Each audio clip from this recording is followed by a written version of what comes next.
I'm going to create a storage account. And from that storage account, I'm going to try to see if I can access it from the public.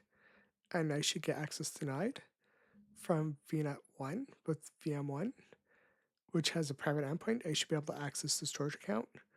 From VNet 2 with VM2, it has a service endpoint, so I should be able to access the storage account. From VNet 3, which has VM3, when I try to access the storage account, I should get access denied. I'm going to create a virtual network.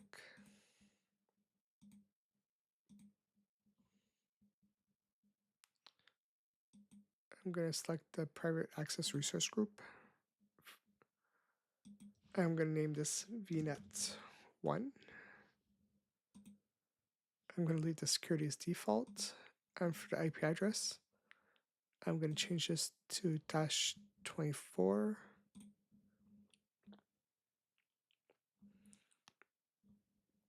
I'm going to edit the subnet name. This is going to be called sub1. I'm going to save this. And I'm going to select review and create.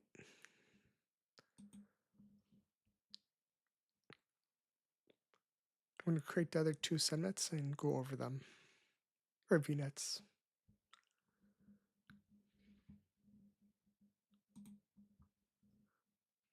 I just created the VNet 1, 2, and 3. I'm going to go to VNet 2. And at the subnet, you'll see I put the IP address as 10.0.1.0. And now I'm going to go to service endpoints. I'm going to add a service endpoint for the Microsoft storage. And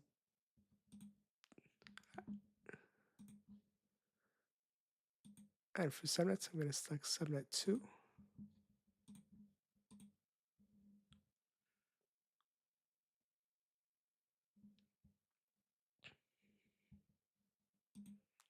You can see the service policy got created.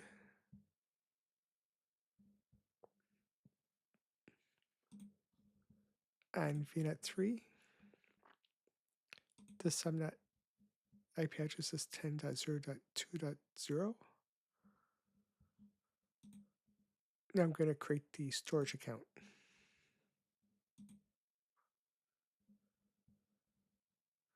I'm going to select the private access resource group. I'm going to call the storage account madman with 3 zeros and a 1. I'm going to select the Azure Blob Storage, Azure Data Link Storage Gen 2. And for the redundancy, I'm going to select locally redundant storage. I'm going to keep the advanced as default. Networking, I'm going to leave this enable public access from alt networks for now. For data protection, I'm going to disable all the soft deletes. I'm going to keep the encryption as default. Now I'm going to select review and create. Now I'm going to create the storage account.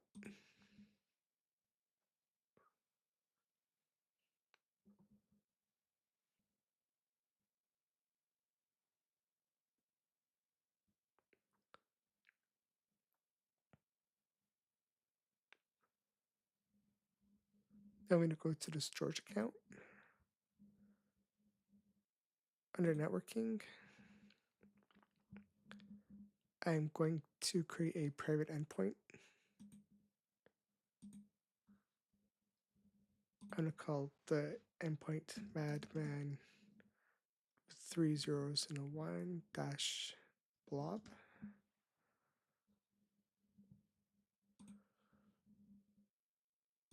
I'm going to select blob as the target sub-resource. For the virtual network, I'm going to keep everything as default. It'll create an IP address for me automatically. DNS, I'm going to leave as default. I'm going to just go to review and create. I'm going to create the private endpoint.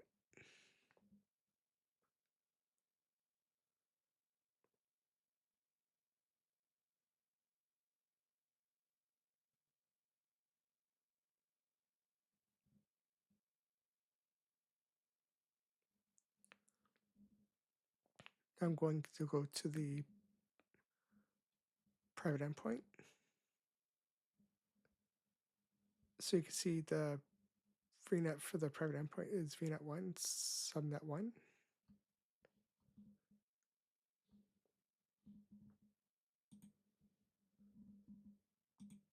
Now I'm going to go back to the storage account.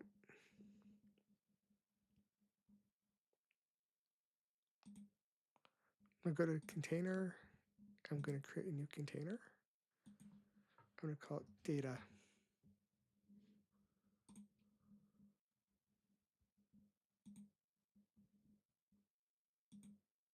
I'm going to upload a file.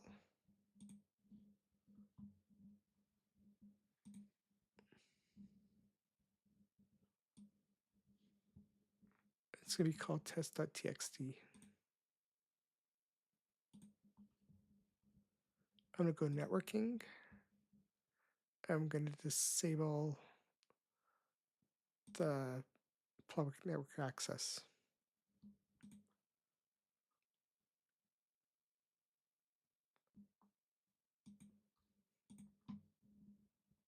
Now I'm going to create a virtual machine.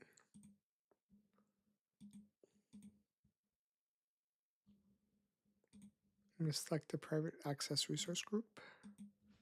I'm going to call this VM VM1. And for availability zone, I'm going to select no infrastructure redundancy required. For the image, I'm going to select Windows 2022 Server Data Center Azure Edition. I'm going to keep the standard DC1 SV2 size. I'm going to enter my username and password.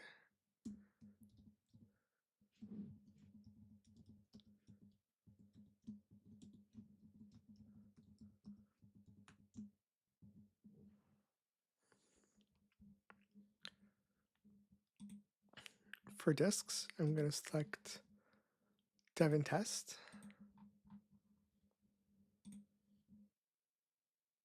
For networking, I'm going to keep this at sub 1 for the subnet and the virtual network VNet 1.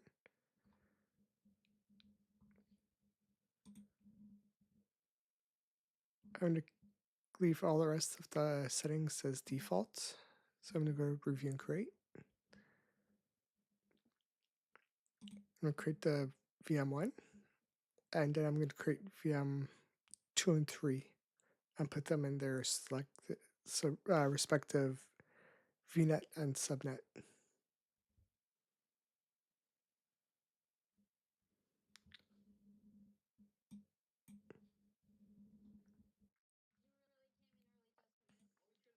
For the VM1, you can see the virtual subnet is VNet 1, subnet 1. For VM2, you can see the VNet is VNet 2 and subnet 2. And for VM3, you can see the virtual network and subnet is VNet 3 and subnet 3.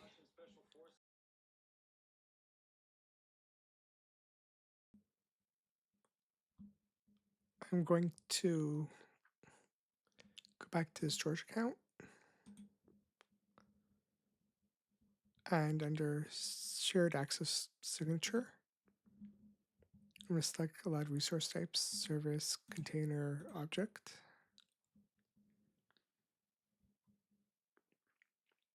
and I'm going to create a new generate a SAS and connection string.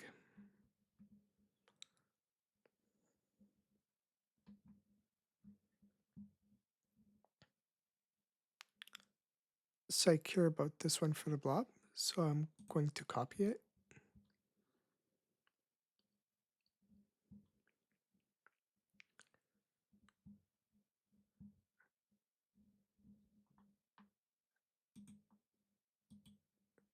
I'm going to go to the URL and I'm going to get an error. So I'm going to try adding the container, which is data, and the file name test.txt, and I still get an error.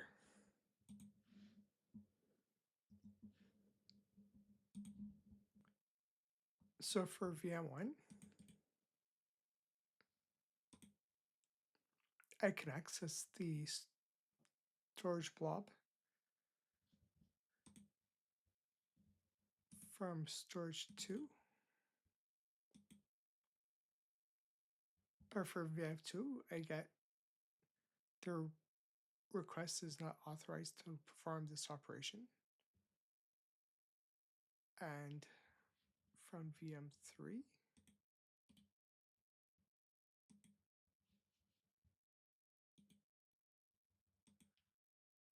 I get this request is not authorized to perform this operation.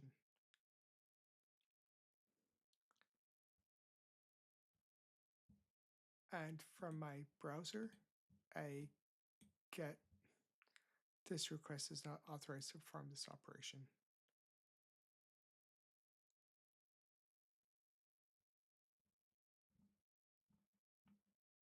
The reason why I get the error for VM2 is because it's trying to access a public DNS resolution, whereas the private endpoint is using a private DNS resolution. Now I'm going to delete all the resources.